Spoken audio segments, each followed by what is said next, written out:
I'm sure that you've received some. How many, go ahead, raise your hand. How many of you have ever received bad advice? Yeah. I think all of us. Now, the real one is, how many of you have given bad advice? Yeah, go ahead. Yeah, raise your hand. Maybe it was something that you heard as a child. Maybe something your parents passed on, or teachers, friends, family, or yea, verily, yea, the pastor. But there are some examples of some things that maybe we've heard, maybe when we were younger. How about if you cross your eyes for long enough, they'll stay that way forever? Yeah. Is that true? No, it's not. If you swallow watermelon seeds, an entire watermelon will grow inside of you. How many of you ever heard that? Yeah? Okay. I never heard that. My wife did. I was like, your parents are weird. They're here today. But, you step on a crack and you... Yeah, I never understood that one. I mean, my mom is fine today, and I have stomped on cracks in the sidewalk. If you touch a toad, you'll get warts. Yeah, that's not true. That's viral. That's not from a toad. A toad is bumpy, but that doesn't give you warts. Sitting too close to the TV damages your eyes. Yeah. Is it true? You feel like it is. Oh, it's about Phil's feelings today. No. No, so I'm kidding. That's the bad advice. I'm getting fired. How about this one? If you swallow gum, it'll stay in your body for 7 years. Yeah. How many of you swallowed gum about 7 years ago, and today's the day? Rick? Huh? All right. We'll wait for the phone call. And what about this one? Take a look. Dad, come on, hurry up. I want to go to Pirates Plunge. Yeah, 1 second, sweetie. Yeah, we're going on all the rides today. We're doing them all. Have fun. Are you making a sissy? No, I'm not. You know they put a chemical in the pool that turns urine blue. No. It's an old wives' tale, sweetie. It's an old wives' tale. Oh my God! You're humiliating me!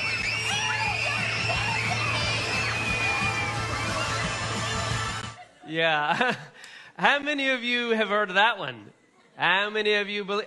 So I remember in middle school, the dad coming out. I was swimming at our friend's house, and her dad came out and said, "Don't pee in the pool. We've got a dye in there. If you pee, it'll be a red streak." That's what he told us. It was red, not blue. I don't know why blue now. That would follow you. I never peed in that pool. My best friends peed in his pool all the time. But hers, because they told me that this would be in there, never did it. While some of these are silly, and some of them are basically there for us to get people to do things, right? It's a lot of those where we want our kids to do or not do something. But we also have sayings that maybe we say to others that communicate truth, or maybe prove our point, or maybe they're just to encourage someone or to make them feel better. They are the phrases, the cliches, the sage advice that sound biblical, but they may not be. And they make for beautiful flowing social media posts. This morning we kick off a series called The Bible Doesn't Say That. And we will uncover whether any of these truths and some of these phrases are true or not true. So starting today through June 27th, we'll be hitting some of these. Here's a kind of a list of some of the things we may be hitting. Cleanliness is next to godliness. Spare the rod, spoil the child. Money is the root of all evil. God helps those who helps themselves. To err is human, to forgive divine. To thy own self be true. God moves in mysterious ways. Let your conscience be your God. Who said that? Guide. Yes, guide. Sorry. Jiminy Cricket probably said that. And today's half-truth is God will never give you more than you can handle. It's a phrase that you may have heard before. It might even have been a phrase that you have said to someone in encouragement. I recently heard this phrase coming from someone who was suffering. It's well-meaning and full of compassion. but it may not be helpful when you're facing hardships. Hardships that make you feel overwhelmed by the troubles that you're facing. Let me ask you this, and you don't have to raise your hand on this, but have you ever cried out to God, I can't take this any longer.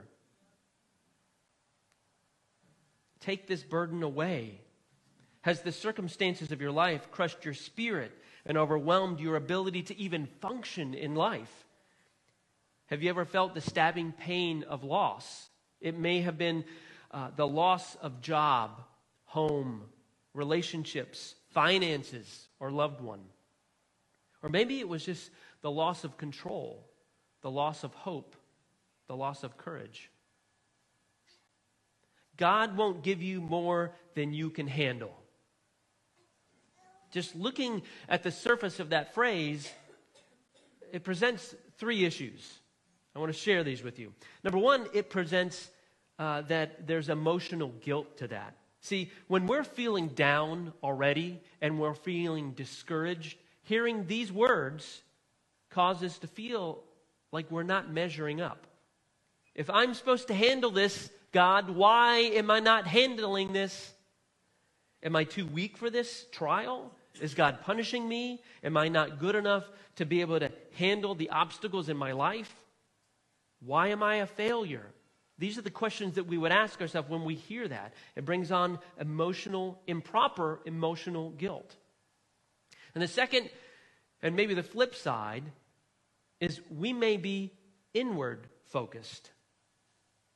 See, the phrase, and I know I've been guilty of this, the phrase, God won't give you more than you can handle, can tempt us to believe God must think that I'm awesome to be able to handle all of this. It tells me that I can bear whatever comes my way.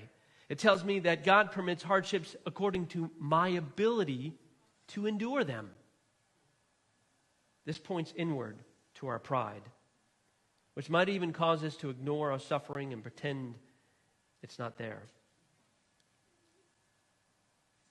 The third issue is unsound theology. It implies that God is the giver of trouble. It creates confusion about the nature and character of God because it suggests that He might be the one that sends the adversity to us in the first place. God doesn't put this suffering on us. He does allow suffering to happen naturally. God is the giver of life and the source of love and blessings. So immediately when we hear the phrase, God does not allow us to bear more than we can handle, we see that it creates issues. But here's the question, where does it come from in the Bible? What is it referencing? So to answer that, we have to go back to a small church in the city of Corinth. Corinth was a major port city with this economic hub. There were these Greek and Roman gods in the temples there. It was just a bustling place, which is why the Apostle Paul strategically came to this city and spent a year and a half to be a missionary and tell people about Jesus. And so as he went through that year and a half, he established a church. And soon after, he had moved on to go start other churches. And as Paul was working with the other churches, he began to hear reports of issues happening in the church of Corinth. And so Paul wrote a letter to the church, which we now know is divided into 1 Corinthians and 2 Corinthians. So that's where we're going to be this morning, is 1 and 2 Corinthians, in and out of different spots. 1 Corinthians 10:13 is where we're going to land at first. It's in this letter that we can find where the phrase, God won't give you more than you can handle, potentially comes. In his first letter, he was reminding that all people are tempted. And all of us at one point choose to do the wrong things. Paul is warning us about the reality of temptation that we all face. And with this warning, he kind of gives a promise. So what we want to do is look at 1 Corinthians 10:13, and this is what it says. No temptation has overtaken you that is not common to man. Now, first off, temptation happens to all of us. You don't have to be ashamed that you've ever been tempted in your life. Jesus himself was tempted in Hebrews. He did not sin, but he was tempted. You are tempted in the same way that all other human beings throughout the history of time has been tempted. It may not be the same temptation, but the sin and the temptations have gone on throughout time. 1 Corinthians 10:13 says, "But God is faithful. He's not going to let you down. And he will not let you be tempted beyond your ability. But with the temptation, he will also provide the way of escape, that you may be able to endure it." Here's the untrue part, the summarization of the phrase that we're talking about. It's not God won't give you more pain and suffering than you can bear. Here's the true part that it's saying. God is faithful and he won't allow you to be tempted beyond what you can bear. As a matter of fact, there's a way of escaping that temptation. See, God is faithful, and it says he will not allow you to be tempted beyond what you can handle. That not allow part, basically, Satan is not in charge. While he does roam around the earth, ready to devour us, he doesn't have dominion over the earth. He's running around deceiving people because he wants to lead a rebellion against God, but God won't allow him control. And he provides a way of escape. And that way of escape that it references is pretty simple. Choice. We have the choice to stamp out sin, to say no to it. We can engage in sin or we can run from it. There's always a choice. It feels like we don't, because sin is very alluring. It grabs us right where we are in our desires. But we definitely have a choice. I want to make sure you also understand that God does not give us temptation.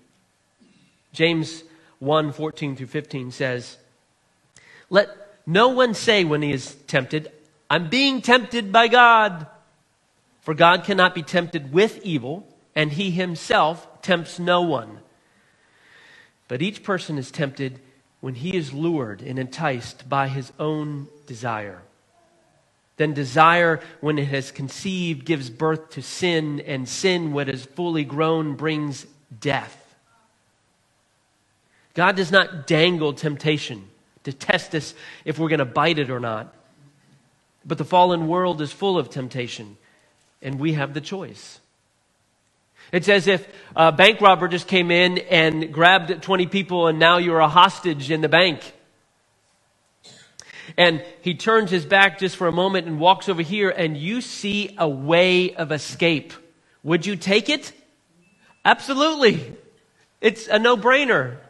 Because why would I want to be in bondage? Why would I want to be a hostage? Yet, with sin and temptation, that's what many of us are, in bondage.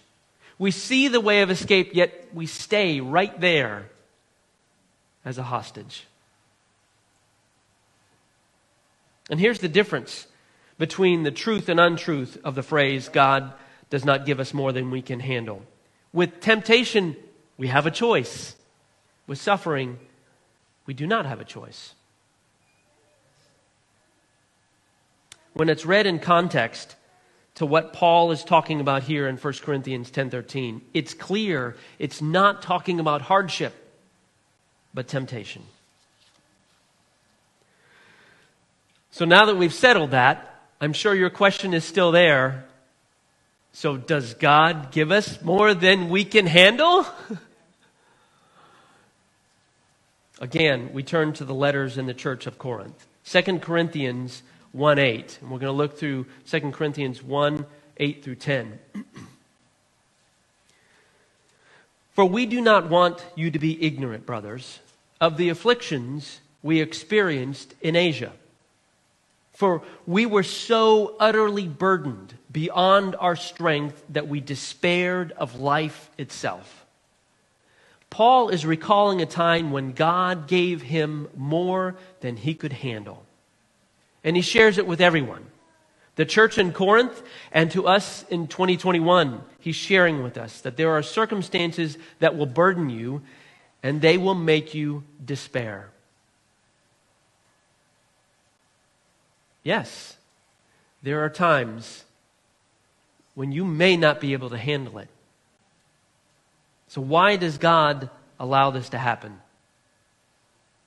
Well, you kind of have to step back and look at maybe the bigger picture. Because ever since the fall in the garden, humanity has had trouble in this world. Sickness, tragedy, violence, and death are a result of sin. The majority of disasters and suffering in the world comes from Satan and the consequences of living in a fallen world. Sickness and natural disasters exist because of this fallen world, and they are part of the consequences of corporate sin. And Christ made it very clear that we would face troubles in this life. People face obstacles and hardships on a daily basis. Would you agree with that? We see it come across our screens in every form of the hardships and troubles in this world. And it makes our heart ache. For even if we're not dealing with it ourselves, what we see in the world. But here's the cool part. In 2 Corinthians 1:8, if we continue to read, after Paul says, "For we were so utterly burdened beyond our strength that we despaired of life itself," he then delivers an encouraging word in verse 9. He says, "Indeed, we felt that we had received the sentence of death, but that was to make us not rely on ourselves, but on God who raises the dead, who has conquered everything. He delivered us from such a deadly peril, and he will deliver us. On him we have set our hope that he will deliver us again." Pain exposes what's inside of us. When we face burdens that seem so heavy in our lives, we realize how small we are and how big God is. And it accentuates and shows where we need to grow. We learn unforgettable lessons from unbearable pain in our life. Even Jesus, before he was executed, cried out in the garden. He said, "My soul is overwhelmed with sorrow to the point of death." And he basically fell to the ground and told his Father, "This is too much for me." Can you imagine Jesus, in essence, crying out and saying that? It was unbearable.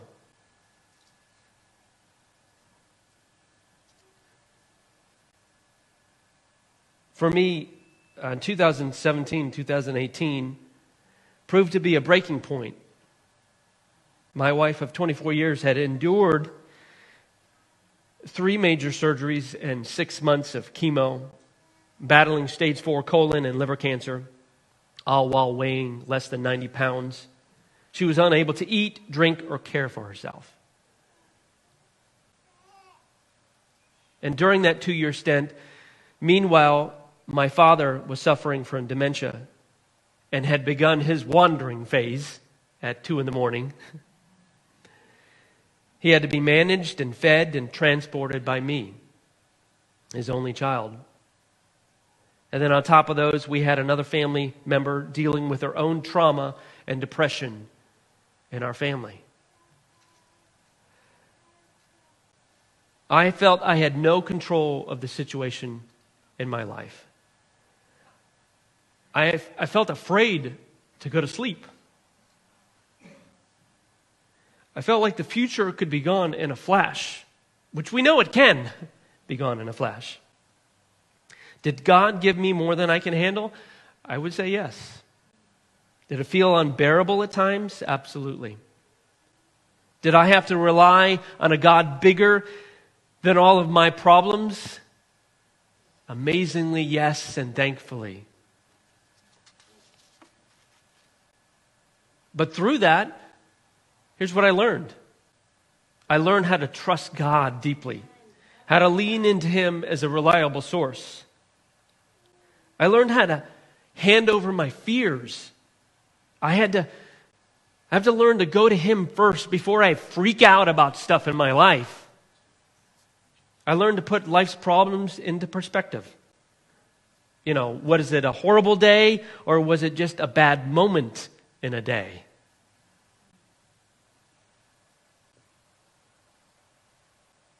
How do we get through those? I think we have to exchange some old thinking into some new thinking. And in the book of John, we peek into a moment that Jesus is having with His disciples. Jesus knows what's going to be happening, and His disciples are now being informed. And He's warning them of things to come. It was somewhat exciting and surreal and frightening for them to face their future. And Jesus is giving them final instructions. And He's saying things like, the world may hate you because of me, because they hated me first. And the disciples are sitting there wondering what is going on. And Jesus says, there may become a time when they're going to kick you out of the church. In fact, the time is coming when anyone who kills you will think they are offering a service for God. He's about to reveal to them that He will be leaving them. And I imagine their faces as they're trying to figure all this out, because He's speaking a little bit of code and they're looking at each other like, what is He talking about? And as He reveals more to them, they begin to learn of the gravity of all that is going to be happening. As Jesus prepares them, He reveals that they will be scattered, they will be alone, and scared to face the coming obstacles. And when I read that part in John, it's as if Jesus is standing beside you or I in our time of need to say, I know you're scared. I know you're alone. But in John 16:33, He says this, I have told you these things so that in me you may have peace. Even though this is scary. In this world you will have trouble. So He says, you're going to have peace. By the way, you are going to have trouble. But take heart. I have overcome the world. It's something bigger and beyond us, what we go through here for the future. And at that moment, instead of emotional guilt, we can experience emotional freedom. See, he releases the burden. Jesus releases the burden that I can't measure up. And basically what He's saying here is, you're not supposed to. I am. I'm telling you now to release this burden so that you may have peace. This news is good for those who suffer because it's saying something true about God instead of something false about ourselves. Your hardships may be beyond understanding. We know that Paul faced obstacles beyond his understanding. Let me share with you just some of the things. He was constantly on the move, facing dangers from rivers and bandits, the Jews, the Gentiles, in the city, in the country. He labored and toiled to survive, often went without sleep and food and water and clothes. He faced prison. He was flogged. He was exposed to death again and again. He was given 40 lashes minus one, which was the law, the rule there, by the Jews 5 different times. He was beaten with rods 3 different times, pelted with stones, shipwrecked 3 times, and spent a night and day in the open sea. All while facing the pressure of leading all the churches as a missionary. And on top of that, if you remember, Paul talked about a thorn in his flesh. He had this chronic problem that persisted. And we see that in 2 Corinthians 12, 7 through 10. And Paul says, 3 times I pleaded with the Lord about this, that it should leave me. But He said to me, my grace is sufficient for you. My power is made perfect in weakness. Which Paul replies, All right. Therefore, I will boast all the more gladly of my weaknesses, so that the power of Christ may rest upon me. For the sake of Christ, then I am content with weakness, insults, hardships, persecutions, and calamities. For when I am weak, then I am strong. Basically says, bring it on. Amen. And though through the years people have tried to guess at Paul's thorn that he talked about, epilepsy, sexual temptation, was it eye problems? There was all these speculations. None knew. Whatever the thorn was, the principle applies to whatever point of pain we face.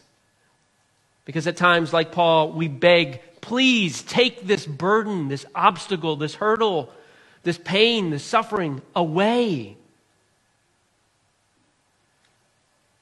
When our strength is failing under crushing burdens, the answer is not inward towards what we can do. It's upward. God gives power to the faint and increases the strength of the weak. Instead of being inward focused, we become upward focused. Because my grace is sufficient for you, for my power is made perfect in weakness. And to God, brokenness makes a vessel more useful. God uses broken things. A little boy gave 5 loaves and 2 fishes. He broke them to feed thousands. Mary broke the perfume to anoint Jesus. It takes broken soil to produce a crop. It takes broken grain to give bread. And the body of Jesus was broken for the forgiveness of our sins. Giver of trouble, but He's the builder of character. He's the shaper of beauty.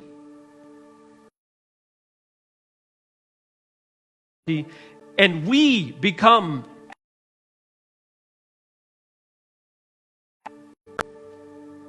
to the young person questioning their existence and place in a world that they don't seem to fit in, to the mother who lost her young child. Instead, maybe we should adopt a phrase that says, God doesn't give what we can handle. God helps us handle what we are given.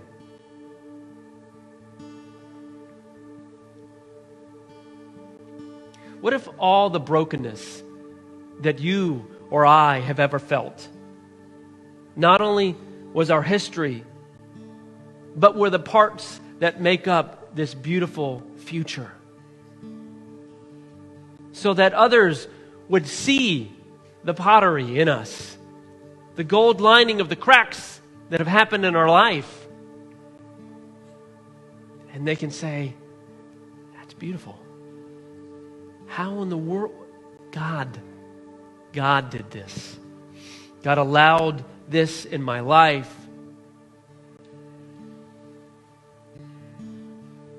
I love the song Blessings by Laura Story.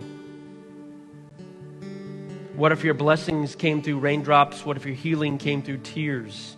What if your trials of your life were God's mercies in disguise? What if it took 1,000 sleepless nights to finally realize how close God was already there for you in the middle of your hardship?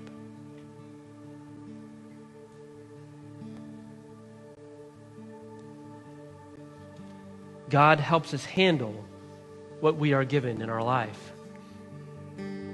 He is completely there and ready for us. And even though, just like Christ was sharing with His disciples, get ready because you know troubles are coming. He says, I have overcome the world. It's about something much bigger than we can see. Amen. And listen to this song as Aaliyah shares these words.